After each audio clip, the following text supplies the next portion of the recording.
Look, when you think about Spain in the 1500s and 1600s, you probably picture conquistadors with ridiculous facial hair discovering mountains of gold, right?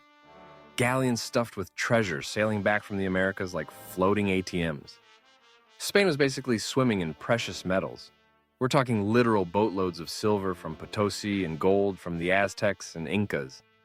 They had so much wealth that other European kingdoms were basically just sitting there like, are you kidding me right now? But here's the absolute wild part. And I mean, this genuinely blew my mind when I learned it. Spain went bankrupt. Not once, not twice, but 4 times during the Habsburg dynasty. 4 times. Imagine being the richest kid in school, getting a massive allowance every week, and still somehow ending up broke before lunch on Monday. That was Spain. They literally couldn't go broke, and yet they did, repeatedly. So what happened? How do you mess up this badly? Well, my friend, let me tell you about the Habsburg family and their absolutely legendary ability to spend money they didn't have. It's like watching someone max out every credit card they own, then applying for more cards to pay off the first cards and thinking, yeah, this is sustainable.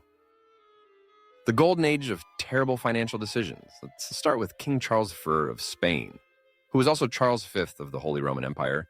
Because why have one massive empire when you can have 2 and make your life twice as complicated? This guy inherited Spain in 1516 and basically spent the next 40 years fighting everyone.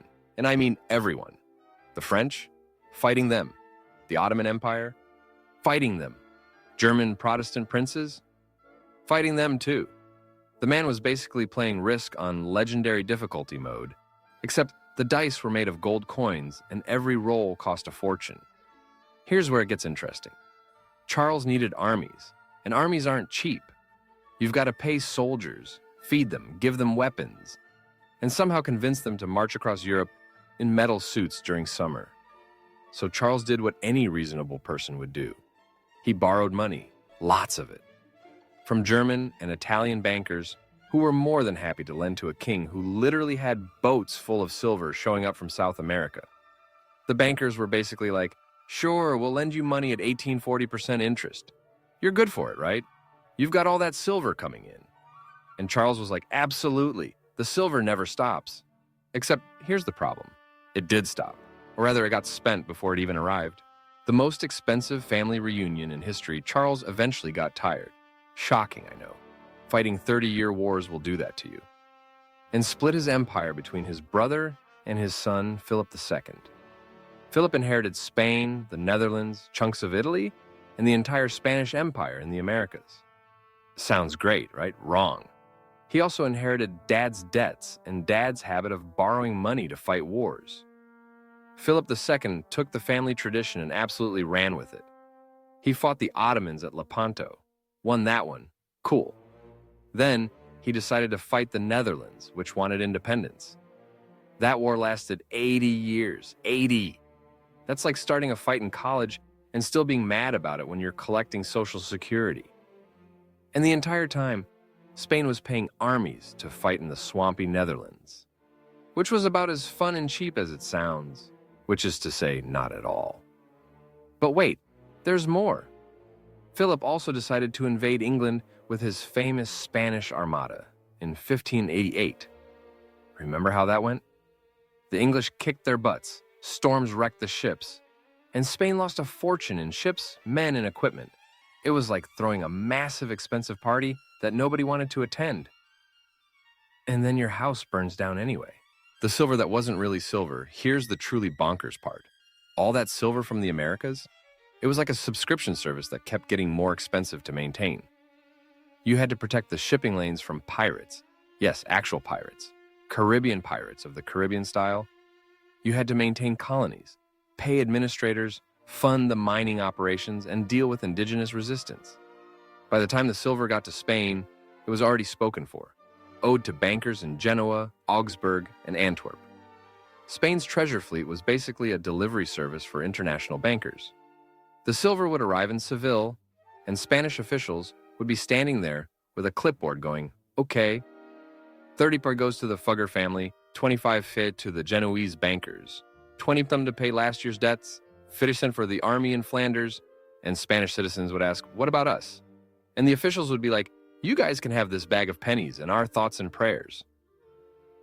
It's exactly like when your paycheck hits your account and you watch it immediately drain out to rent, student loans, credit card payments, and subscriptions you forgot to cancel.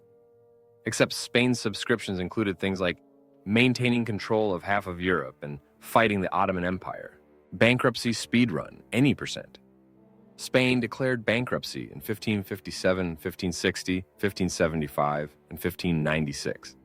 Each time it was basically Spain throwing up its hands and going, "Look, we can't pay you back right now. How about we restructure?" The bankers would grumble, negotiate new terms, usually worse for Spain, and then lend them more money anyway, because apparently nobody learned their lesson. It's like watching a friend who keeps overdrafting their bank account, swearing they'll be more responsible, and then immediately buying a jet ski. Except instead of a jet ski, it was funding a massive army to fight Dutch rebels. The thing is, other European kingdoms saw Spain's wealth and thought Spain was rich. But Spain wasn't rich. Spain was leveraged. There's a huge difference. They had revenue, sure, but they had way more debt. Their debt-to-revenue ratio was absolutely catastrophic. Modern economists look at Habsburg Spain's finances and basically just laugh and cry at the same time. The inflation nobody saw coming. And here's another twist. All that silver flooding into Europe caused massive inflation. Basic economics.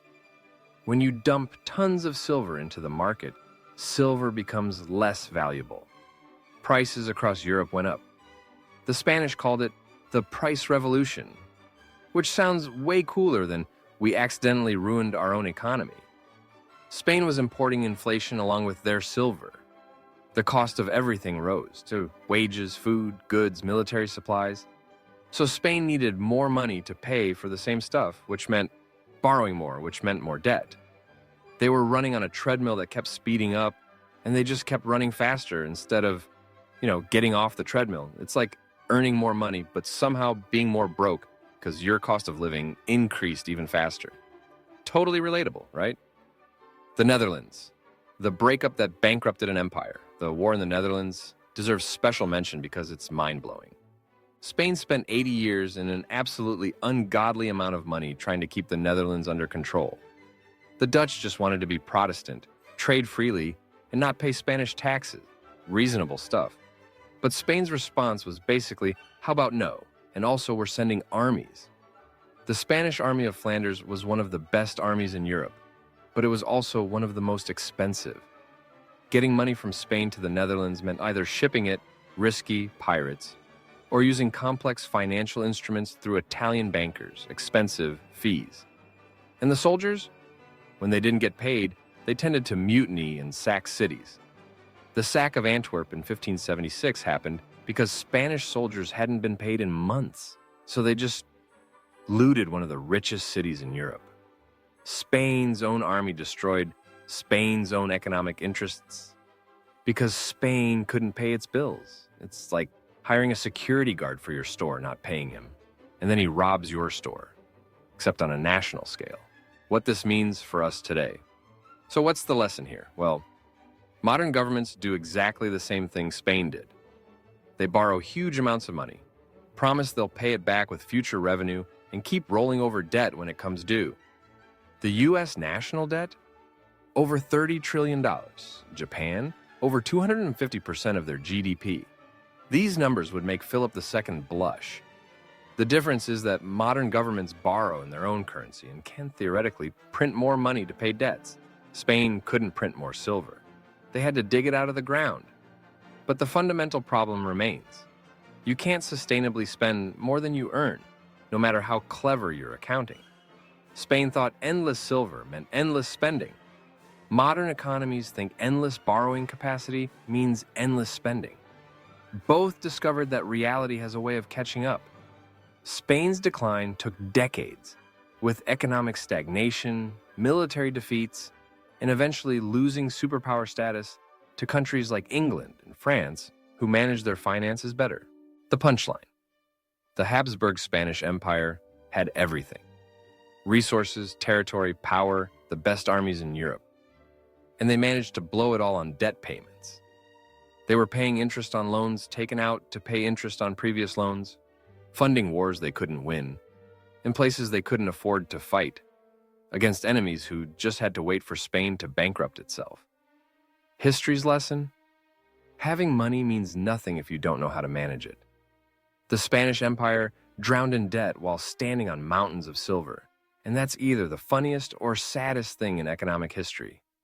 Maybe both.